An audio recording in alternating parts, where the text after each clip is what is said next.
saw, dude. Hello everybody, welcome back to my YouTube channel. If you are new here, hello, my name is Carly Gifford, and on Mondays, Wednesdays, and Fridays, I sit down and talk about, honestly, pretty much just whatever I want.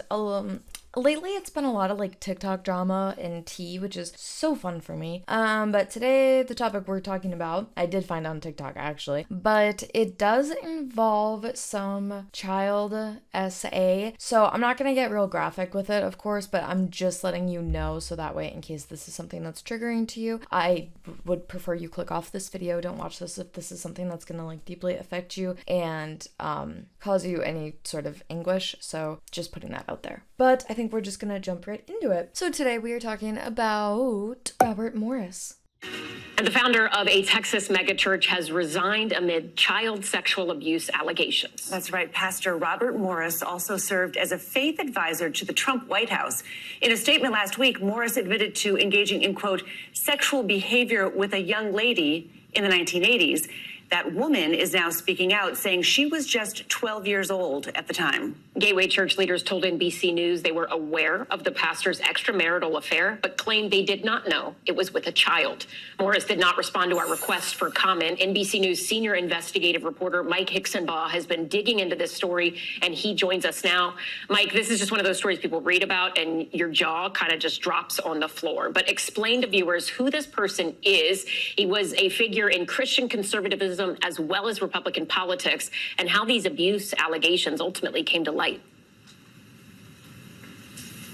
Yeah, that's right. Robert Morris was the leader of Gateway Church, which is one of the nation's largest mega churches based in Southlake, Texas. Probably better known nationally, though, for his work in politics, to advising Donald Trump and advocating for Christian morality through government and politics, through Republican politics. These allegations came to light on Friday after his accuser came forward and said, I was 12 years old, and described in great detail in a blog post the night in 1982 when she was first molested, she said, by Robert Morris. And Morris and the church responded the next day with a statement essentially confirming the broad strokes of her allegations, but with sanitizing language, describing her as a young lady. And it is describing what happened as a moral failure that he'd repented from and moved on from years ago. I think it's legally impossible. An affair with a child is not, that is molestation in the eyes of the law. This is actually a story that Pastor Robert Morris would tell his congregation. How did he frame it? Over the years, and I've been talking with church leaders, current and former church leaders today who recalled versions of this story over the years that Robert Morris would tell. And he would describe it as like an extramarital affair, as this moral failure from when he was young. And they were led to believe that it was a consensual affair with an adult, a young woman. And he would at times describe himself almost as a victim in the story, that he was seduced by this person and kind of entrapped into continuing the affair. And people were outraged in this church and others across the country when they realized what had actually happened, that this was a child, not an adult. Mike, talk to us about the potential for criminal charges here. What are the statute of limitations in this state for something like this? Well, the current statute of limitations would allow for a charge to come at any time involving sex abuse of a child, but what matters is what were the statute of limitations when the abuse happened. It's not immediately clear to us whether any criminal charges could be filed here. Mike Hixenbaugh, thank you. We appreciate it. So yes, Robert Morris is a pastor at a mega church. It's called Gateway. He founded it 24 years ago, and now it's one of the largest mega churches in America. So the woman in this case she is 54 years old, and her name is Cindy Clemshire. And she first broke this story on June 14th when she talked to a reporter at the Wartburg Watch.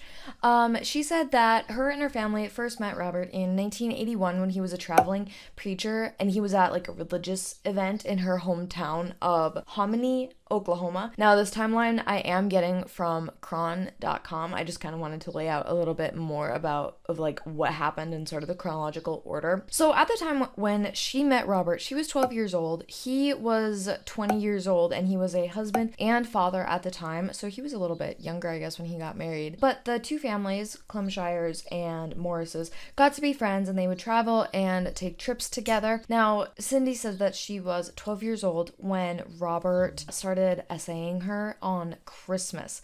This was in 1982, so like a year after they met. So he met her probably when she was around like 11-ish, let's say. Now, Cindy remembers that Robert told her, never tell anyone about this. It will ruin everything. And the abuse continued until March of 1987. So that's like, not quite 5 years, pretty close though, of abuse that she suffered from Robert. Now, when Robert was questioned about her claims, he told the Christian Post that he was involved in inappropriate sexual behavior with a young lady. Oh, honey, she was 12. It was kissing and petting and not intercourse, but it was wrong. So now he is 62 years old. So like I said, the statement was made to the Christian Post. They're based out of Washington, D.C. So Robert said that the sexual encounters happened on several occasions over the next few years, and they were brought to light in March of 1987, which does correspond with Cindy's timeline of events. So we can consider that factual since they, like, both their stories match up on that, I would say. So Robert claims that he told church elders, for like the church that he was working for, as well as Cindy's dad. They asked me to step out of ministry and receive counseling in Freedom Ministry, which I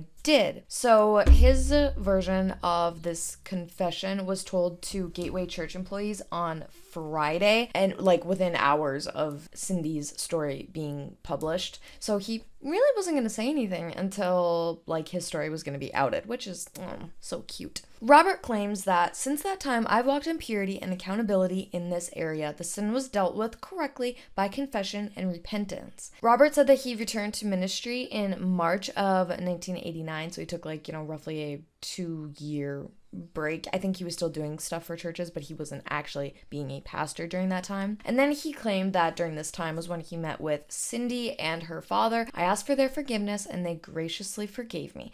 But Cindy said that the idea that her dad ever gave Robert forgiveness to return to ministry then, my father told him he's lucky he didn't kill him. I am mortified that he is telling the world my dad gave his blessing. Of course we forgave because we are called to biblically forgive those who sin against us, but that does not mean he is supposed to go on without repercussions. Fair enough. So now Cindy is filing a civil lawsuit against Robert, or she filed it in 2005, but the pastor's lawyer suggested she caused the abuse because she was being flirtatious and offered her $25,000 if she signed a NDA. She refused to sign the NDA. You go, girl. Oh, I just love that they say she was being flirtatious. She was 12. How was she being flirtatious? 12-year-olds, they don't even understand that at that point. At least when I was 12, I did not understand flirtation or anything, remotely romantic, although I was pretty sheltered, so. So the Gateway Church is a non-denominational multi-site campus north,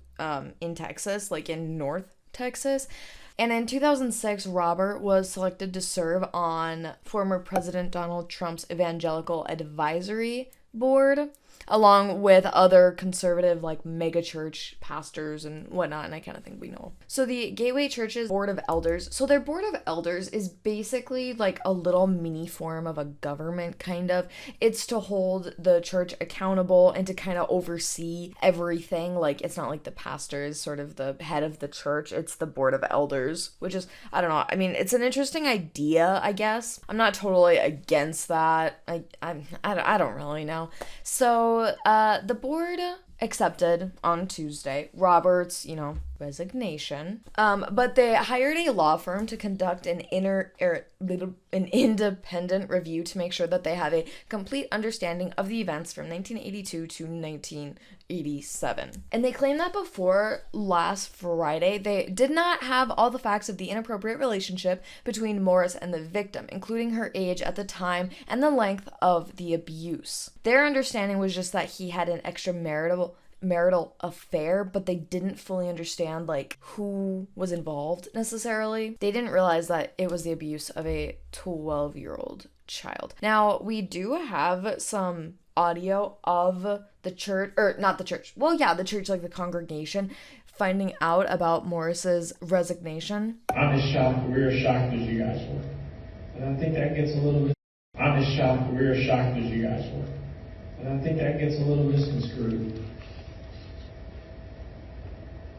I think the world will say, we knew when we didn't.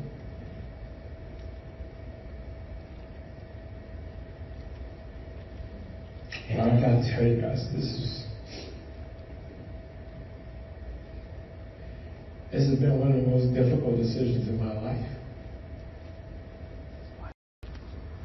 We knew Pastor Robert had a moral failure. I started attending Gateway at this very campus, and that was part of his story, right? That was part of what drew me close to him. What we did not know was that she was 12 years old. Now, Cindy and Robert did exchange some emails between one another. Now, some have been redacted, so we only have a few statements and whatnot from these emails. So Cindy, when she was 35 in 2005, when she sent the email, she said, 23 years after you began destroying my life, I am still dealing with the pain and damage you caused. This email was sent on September 20th in 2005, like I said, and then she went on to say, I want some type of restitution. Pray about it and call me. And then 2 weeks later, Robert said, Debbie, that's his wife, and I really do care for you, and we sincerely want God's best for you. That was the final email, in their exchange. Now, Robert has not been criminally charged with anything. Like the news report said, the statute of limitations at the time of the crime is going to play a role in all of this and what happens moving forward. Now, the church Gateway that Robert founded in 2000, they claim that they did know about the sin that, he had sinned, I guess, I don't know. But they thought that he had repented for it, that he had sought forgiveness and whatnot. But then later was when they claimed, we did not know it was with a 12-year-old child. Now, some people think that maybe it's just that they were getting a lot of backlash for having him still at their church. And then that's why they kind of backtrack and they're like, okay, well, we didn't know about it. We didn't know it was a 12-year-old child, though. Not really sure about that. But the emails from 2005 kind of revealed that at least one church elder did know about the fact that Cindy was in touch with Robert to get compensation. But like I said, it's still unclear if they knew that it was in relation to crimes against a 12-year-old child. Not totally sure. The church elder's spokesperson said in an email that the church elder was under the impression that Cindy was under 18 but old enough to consent to a sexual relationship. If you're under 18, still a crime. Still can't really do that. That's still a child at that point. So the church elder did reach out to Cindy and, kind of offered some sort of an apology or some sort of acceptance of what happened and acknowledge that, they understood sort of what happened and whatnot. And it was a very, vague kind of apology and narrative and whatever. So then on September 9th, 2005, Cindy reached out again to Robert and said, I'm giving you one last chance to call me. You really have no idea how devastating it will be if you don't. I don't want Tom, that was a church elder, or anyone else to contact me. This is your issue, not his. And then a week later, Robert wrote back saying that he was praying about how to respond. And then he followed up several days after asking Cindy, Like, what did she want? And she wrote back less than 2 hours later, and she said, I have suffered almost my entire life from the emotional damage you inflicted on me. If you want to know what I want, call me. Very smart not to put that in writing, what you want. Robert never called, according to Cindy, although she did say that she spoke briefly to his attorney about setting up some sort of a meeting with Robert, but there was no follow-up to that. And then in a last final reply from Robert, he told her that she was wrong to believe that he'd benefited from keeping secret what happened between them. You see the blessings God has poured on my life and conclude that it is because I've hidden my past. Now that's something that Robert wrote. God does not work that way. He will not be mocked by deceit. Interesting. So anyways, he's now been let go from the church. We don't really know what's going to happen moving forward, if there is going to be, criminal charges and whatnot. Not totally sure. Now, the next person that I would like to talk about really does not have a lot to do with this, but it's just still an interesting little tidbit of information. And this is actually what caused me to kind of dive a little bit more into this whole situation. Now, Barbara Phillips Littlepage is a pastor at Cutting Capital Fellowship. This is a church that is based in Weatherford, Texas, so very conservative. Her husband owns a cargo and freight company. It's called Littlepage Logistics. And I think that the two actually run this business together, Barbara and her husband. Now, Barbara, she was baptized when she was 9 years old in a small Baptist church. There's a whole, sort of testimony about her call to ministry and whatnot. But she claims that she had prayed, saying, who should lead this church that she's starting? So at first it was really just to have a venue to officiate weddings at. Her husband built her some gazebos and whatnot, and then it just sort of morphed into a church. She had some property, and then she built a building on it, and then decided that was going to become a church. And then, like I said, she prayed one night asking who should run this church, and she said that she woke up after hearing a male voice that said, I have chosen you. And then she woke her husband up, and he said that was the voice of God and he has chosen you. So then from then on, she was the pastor at this church. She says that she's never repeated a message, but that things that happened in her life, the week before Sunday, are kind of what form her message in church that weekend then. So Barbara is a very religious woman. This church really, it seems is just her whole life, which good for her. Nothing wrong with that. Now I'm going to share with you, I'm going to read a post that she put on Facebook talking about Robert Morris, who we just got done talking about. So she says, I want people to not judge Robert Morris because of a mistake he made over 30 years ago. Some young girls at 12 years old are very beautiful and sexy. Man, that is disgusting to say that about a 12-year-old. But anyways, they don't understand how men are made, and young men don't understand their actions are used by the devil to ruin a future God has for them. Other godly men have been distracted by Satan. That's why older men need to mentor young men. Young men don't realize how Satan will try to destroy their futures with their families and ministries. Okay, so I filmed an outro that got cut off. I don't have that. But I went to the Cutting Capital Fellowship Facebook page, and there are a lot of mean, not so nice comments that are kind of crazy. I won't say that they're unwarranted, but they are kind of crazy. Now, one other thing about Barbara, she has written a book. I don't know. I didn't read the synopsis or anything. I just was of course she wrote a book. Anyways, so that's kind of that on that though. I'm really curious to see what happens to Barbara's church now moving forward. And this whole Robert Morris, I can't imagine what's going to happen in the future with him. I don't know if they are going to be able to press some sort of criminal charges or whatnot, but that is just kind of where today's video ends off. I hope you guys enjoyed it. I hope it was interesting. I hope you learned something from it. I really hope that Cindy has, been to counseling to help deal with her trauma from when she was a child, because she was a child. 12 years old is 6th grade. That is so disgusting. And honestly, I think it's just even more disgusting the fact that Barbara sympathized with Robert. So gross. I can't. But anyways, so that's pretty much it for today's video. I hope you guys enjoyed it. If you did, please be sure to give it a thumbs up down below. Don't forget to subscribe to my channel. Not all my videos are as heavy as this one was. This was just something that I thought was super interesting, and I hadn't heard much about it, so I wanted to share that with you guys. But I will be back with another video, so I will see you guys then. Bye guys.